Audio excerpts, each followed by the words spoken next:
Hello, beautiful souls. I am Valeria Maritza at Healing Through You. I am an infinite being of light, and so are you. Today, the guides, actually, I think this is the angels who are speaking through today. They came in so early this morning with this message that I'm about to transmit here. It's about living in the matrix. And so interesting, right? I mean, if you haven't heard, we are living in the matrix. The Matrix movie was not science fiction. It's what's happening here. Yeah. I know. You might be thinking I'm crazy, but if you don't, then you're resonating, then this is for you. So, living in the matrix, the followers. Okay, this is where I was over 3 years ago when I was working my regular 8 to 3 job. I was a teacher, and with all the things that encompasses, right? So living in the matrix, the followers, those people like you and me who are doing the things, trying to follow the rules, following the things that we have been taught, and pretty much not getting anywhere. Okay, or going up just slightly at a very slow pace, which just pretty much keeps you in the same spot, doesn't allow you to really do the things that your soul wants to do and dream about, right? The things that is unconditional from the conditions of the matrix. So the followers, let's see if you resonate with this. Being told what to do, when to do it, and how to do it at any age, no matter what experience you have, whether it makes sense or not. Okay, this was such a big deal when I was a teacher, because being a teacher, who's teaching the kids? The teachers. Who's with the kids all day long? The teachers, right? And so the teacher in front of the students is the one that knows the most. And yet they had to abide by certain rules, certain things that were being fed through the funnel of administration, right? And I'm not talking about specifics like the administration right there in the building, but I'm talking about like bigger, right? Like the whole state, like everything else that is attached that feeds into the school system, which, by the way, that whole system, it's breaking down and it needs to be completely reformed, and it will be. So there's hope there. So a lot of things, right? So for example, oh, you must teach this page on Monday, and this page on Tuesday, and this page on Wednesday. And if you've ever learned anything in your life, you know that not everyone understands and learns at the same pace. And so when a teacher is told to teach a specific page each day of the week, and you can't go back and you can't go ahead and you can't do any of these things or catch up the kids who are not receiving the information at the level that they need, then they just get lost, right? And then you get labeled as, not being able to learn as other kids, blah, blah, blah. It's all politics, as you know. And I felt from my colleagues this sense of frustration, of indignation, of I can't do this anymore. Yet they kept on doing it. Why? Because they're living in the matrix and they don't see a way out, right? So this is one of the biggest things. You don't see a way out. But you might be resonating with this in any type of job that you have had or held before. I was feeling this way more for them than for me. I was the art teacher, so pretty much they left me alone. But I would hear it and see it from everyone else who was so frustrated because they kept limiting and limiting the teaching. This is where AI is coming in, right? AI comes in with like, hey, this is what we're doing now, and there's no ifs, buts, or anything about it. And that's not the way we humans learn. We need the connection. We need the individuality. We need the attention that each one of us needs separately and differently than everyone else. Okay, so that's the first one, right? Being told what to do, when to do it, and how to do it, no matter what experience you have. You can have a veteran teacher of 30 years, and now they're changing the things that you must do it this other way. While she or he has had records of bringing the grades up, of bringing the kids up to learn with their own methods, but now they're telling them to use this other one, which is foreign to the teacher and everyone else, and everybody's failing, right? It makes no sense. So you're not allowed to put in your thoughts to think about, is this going to work? How do I make this work? You're not allowed to use that innate part of you that comes within you that says, hey, you know what? Maybe this is not going to work as good as it could, right? For my kids. And this is just one section, one sector I'm speaking about. I'm just talking about teaching because that's where I have my background experience, right? You can be in a corporate job. Okay, with COVID, for example, when everyone shut down and everybody was working from home and everyone became so much more productive. And then once everything started opening up, it's like, okay, come back to the work, right? And some people are like living an hour and a half from work, and that's 3 hours of travel time that the person is not being productive because they're traveling, right? But it is that need of follow the rules, be over here, do the work here so I can keep an eye on you and make sure that you're doing what you're supposed to. Don't results speak for themselves? Like, think a little bit. Think about it, right? And also the morale of the people, the workers, right? Are these people feeling happy to have to go back? I mean, they were feeling so productive before by doing all of this work from home, and now I have to travel again. I have to get up at a specific time. I have to get dressed again. Yeah, those are all inconveniences, quote unquote, but that you're getting a paycheck, right? But if the system broke because of COVID and everything seemed to work for the better, then why go back to the matrix? This is what's happening, people, right? And you may know this. People are like being asked to do things that it no longer resonates with them on the grounds that these are the rules and rules need to be followed. Correct? Right? And then, as one of the followers, we feel reprimanded or not good enough for not feeling aligned with what's being asked, right? If I don't want to travel to my job and I feel like I do such a much better job from home, then I'm not aligned with having to go back. And so what does that do to my soul? It begins to make you feel resentful, upset, and therefore our frequency goes down and we are not more productive that way. When we're not feeling good, when we're feeling happy, when we're feeling high, everything flows with ease, right? And then we're able to produce so much more. Not only that, we begin to doubt our own knowledge and we feel frustrated about it, right? So if I know that if I work from home, for example, or if I teach the same way that I've been teaching all of these times and I've seen these results of my kids really making big strides in learning, and I know this, and I'm being told to do something else, and I try it, but I can see the struggle in everybody, but I'm not allowed to do that. That brings frustration and resentfulness, right? And then this is where so many teachers have quit because they have seen that difference and they can no longer be untrue to themselves. This is why there's so many people quitting their jobs, is because now that they have been able to tune in to themselves, to what's important to them, to what works for them, to what feels good for them, and they're being told again to go back to the matrix and follow the rules, they can no longer do it because they have now gotten a taste of that, right? So that brings, if you don't leave work, or if you don't stand up for yourself, or you don't make the changes of, I'm going to follow my lead, I'm going to follow how I feel, I'm going to follow that this is actually raising the frequency, and you may not have that vocabulary, but you may see people happier, right? Then that's where dissatisfaction with your life or your work comes in, because of major and consistent opposition to your own intuition, right? And the last thing that came through about the followers, right? The people who are living in the matrix, but they're like feeling the things, feeling the changes, feeling the awareness, right? Is that they like to break the rules. They like to see an uplift and advanced productivity in themselves and others when following the intuition in doing their work. So what that means is when you break the rules of not following what they're telling you to do, and I'm not saying like be completely against and like, no, I'm just going to like run all the red lights because I feel like doing that. My soul says to do that.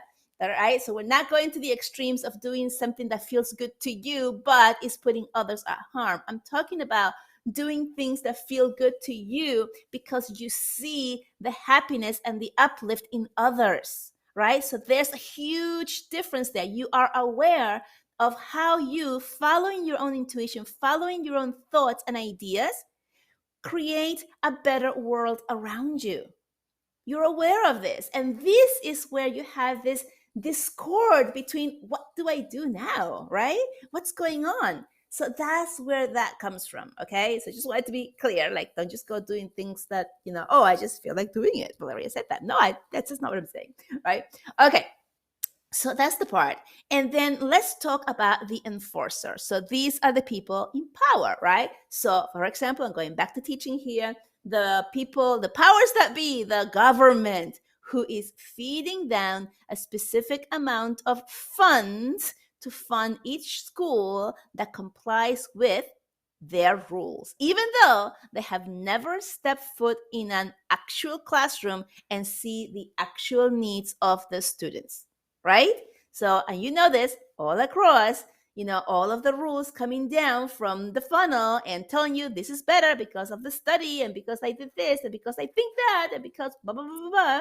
But can we actually implement it in a regular school, right? Not talking about, because some of these things are, oh, I've seen the difference, right? And you're talking about like a really prestigious school where like all of the parents are involved and all of the kids are learning and everybody's paying attention, right? I'm talking about center city, the neighborhoods kids, the kids who are left behind, literally, right? So the enforcers come from a place of self-centeredness. I don't know if that's a word, actually. A center of power and satisfaction. But the power and satisfaction has everything to do with the self. I created this. I think it's going to be great. Here it is. You do it. And when you do it, I feel accomplished. But you have no awareness whatsoever of how it is affecting the people that you are making implement these things, right? So it comes all from the self. It's all self-feeding. It's the ego, feeding the ego, right? Okay, here's the other one, feeling accomplished by taming others into submission for the purposes of being right, whether they are or not. So you get your butt here at work and instead of working from home because that's the right thing to do. Is it right? What is the purpose, right? Is the purpose to have people working at work for the purpose of working at work? For the purpose of just being there? Like, what is the purpose? Is it to be a team? So everybody becomes a team by going to the office or going to the place of work and being there physically, doing their work in their own separate cubicles or offices? Like, what is the purpose, right? And then what team are you making people join? The team of resentfulness, the team of people who are feeling like, why do they make me do this? And this goes all across, right? So again, it doesn't matter how old or young you are. It doesn't matter how many years of experience you have. This just goes all across. You follow the rules, makes me feel good. I have the power. And that's it. There's nothing about how you feel, how you're feeling, what productivity you have, none of that, right? It only has to do with what I want and what I want to see fit, okay? Now, where does this come from for the enforcer? It comes from past experiences, right? They're operating from a limited box of past self experiences, and they're repeating that pattern that they experience and enforcing others to experience the same thing. So this is the thing, like when you were a child and you got hit by your parents for misbehaving and now you hit your kids, right? Just as an example, you are repeating the pattern. This happened to you, now I'm repeating it, and this is the way it is, right? Now, a lot of people, specifically on this is why this subject of hitting the child has come up, have awakened to that, and they're no longer doing that. It's almost unheard of in most places. No, I'm not going to say almost unheard of, but it's like so much less. It's not happening as so much as it used to happen all across before. because people are becoming aware that, hey, that was actually painful. I did not enjoy that. I do not want my kids to go through that or suffer through that, because I love them so much, and because I am now aware of how I felt, and I don't want my child to feel that, right? So that's the awareness, that's the awakening, quote unquote. And that's what so many people are pulling away from that, right? But the enforcer is still operating from this because they're lacking awareness of how other people are feeling or are being affected by it. So we're just repeating the pattern. This is what I know. This is what has worked all the time. This is what we do all the time. And now I get to do that part. I'm the king or the queen or whatever it is, right? Okay. The enforcer also is always creating opposition, stress, resentment everywhere they go, and they feel the need to discipline others, tell them how they're doing things wrong, tell them how they're wrong somehow, tell them how I can do it better, right? In order to for them to feel accomplished, right? I feel better if I point out all the things that are wrong with you. Pretty much that's what it is, and that is 110% ego, people. Okay. And the last one is following the rules that benefit them, no one else, and also not being able to see it. So I want more money. I want more money. This happens with like the drug dealers, right? They want more, more, more, more. They don't care about anyone else. And they, do really terrible things to the people who don't pay up because I want the money. The money is all for me. And I don't really care about your life. Your life is not even a life. That's the way it feels like they feel towards them, right? So it's like really brutal, really like all for me, all for me. I don't even know or care or I'm aware of any other thing that is going on around me. So that is the enforcer. If you are identifying with either one, right? The enforcer or the follower, right? I'm gonna go with the enforcer first. If you're identifying with the enforcer and you think, well, actually, I don't think anyone who's listening to this podcast is going to identify with the enforcer. And my apologies here to my audience. But if you identify with the enforcer, or you know an enforcer, or you can, identify another person who's an enforcer, right? Then becoming aware, becoming like putting those little seeds of, hey, look how that turned out because blah, blah, blah, might help them begin to become more aware and see and begin to question themselves. Like, this is the way it's always been. I see everybody really upset. Maybe I should rethink this, right? And it's just that little bit of doubt, that little bit of pause of like, let's think about this.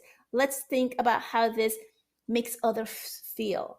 Let's think about how I feel when I give out my rules, right? So that is a way to begin to bring them out. Now, I'm not saying completely obliterate all of the enforcers, because in order for the followers or the people who are awakening or doing the light work to be, there needs to be an opposite, right? Everything has an opposite part. And so the enforcers, the ones who are like really down in the matrix, they are actually helping everyone who is awakening and everyone who is the follower, or the follower beginning to leave being a follower and becoming free from the matrix.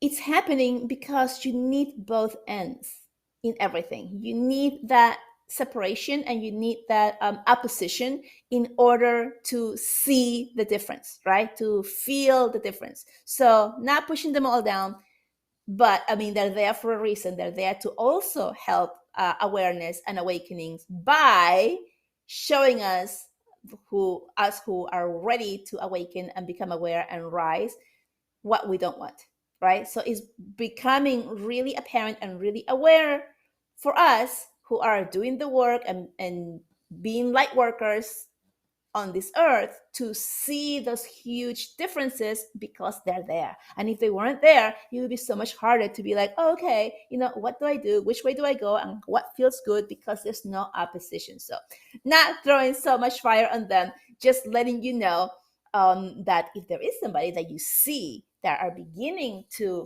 feel the changes, then this is where you come in by allowing them and feeding them little trinkets of information that might resonate with them. All right. But if you are in the spot of the follower, which means you're still living in the matrix, but you're aware and you're feeling all of the discomforts that it's bringing you because you're so aware that this no longer works, right? And you're becoming so frustrated. If you are there, it's not going to get better because once you become aware and you begin your awakening path, you cannot go back. It's always there. It's like you cannot unsee what you saw. And so if you are here, it's going to get worse and worse for you, meaning more difficult, more uncomfortable, more frustrating until you actually decide to leave the matrix and do what you say. What do I do? This is where the awakening happens, right? You do whatever you want. You follow your heart. You follow your lead of love. You follow that energy of allowing yourself to be led, as in, oh, there's a book that seems interesting. Let me get it. I'm reading it. I can't put it down. Oh my gosh, I am so awake now, right? And of course, that's in a nutshell because it doesn't really happen that way. But that's kind of how it works, that you feel led to something and you follow that lead and you do it, right? So that is the message for you. So I hope this message was not too heavy. It really dropped about 6:30 this morning. I wrote it down so I wouldn't forget all of the things, and I posted it on my Facebook group. But now I am doing the recording with more of the insights as they're flowing through me to show you what this is all about. So let me know, how does this sit with you? How do you feel about this? What kind of feelings or ideas or opinions do you have about this? Where do you identify yourself? Where do you identify those around you? Let me know in the comments, or send me a message somehow. And yeah, so sending you so much love, and I will talk to you next time. Bye bye.